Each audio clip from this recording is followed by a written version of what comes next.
Мына жерде бір ошибка қандай айтайын ба? Встречное движение. Мынау ғой. Мына жаққа кетіп қалдым ба? Иә, точно. Ал кеттік. Біз деген как бы карманға кіріп барып шығып кетеміз. Көрейік. Максимально мына оң жаққа бұрайық. Қазір артқа қояйын ба? Райтқа. Тағы вперед, тағы немножко вперед назад. Бордюр көрінген. Вот, все. Вот енді. Задний ход, да? Рульді исходный положение мен жаққа бұрайық, да? Түзу болды ма? Жерге парковка жасауымыз керек, ә? Так, енді прямо жүреміз, на машинаға жақынырақ керек, ә?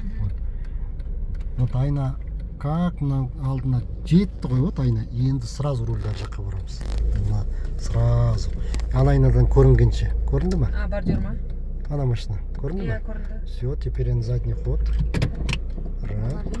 Рульді исходный положение қоямыз, да?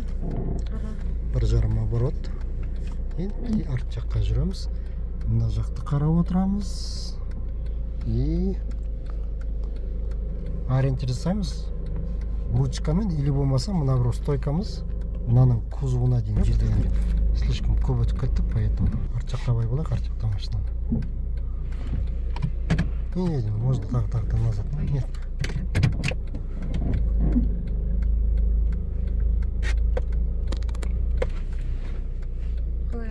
Так, чуть-чуть назад. Пока мынаны бүйтіп қарағанда дөңгелек көріну керек қой. Назад. Да?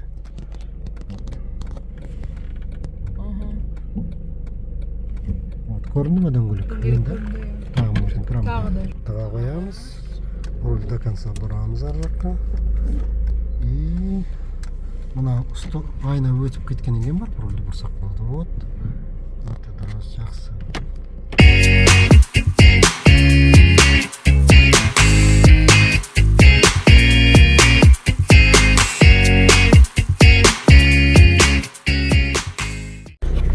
Қазір параллельно парковкасы вот до конца руль. Екі жақ машинаны көруіміз керек. Мына айна понятно, көрініп тұр машина, да, мына жақтан. Мына машина көрініп тұр. Мына жақта да машина. Так. Перпендикуляр болды, я практически болды ғой перпендикуляр. Иә, болды. Чуть-чуть еще можно. Чуть-чуть тағы. Так, еще чуть-чуть может так кішкене. И выравниваем, да, руль. Ну, правильно. Ну, можно мына айналармен ориентир жасауға. Мынаның қасына. Бірақ кейбір машиналар кішкентай болады, оны абай болу керек. Мына жерде кішкентай машина тұрса, матис тұрса нельзя. Да? Мынау ұзын ғой да, более-менее. Иә, бұлар ұзын машиналар. Хорошо. Так, енді ары қарай шығайық, ә? Так, вот как раз ананың алды шығып тұр, правильно?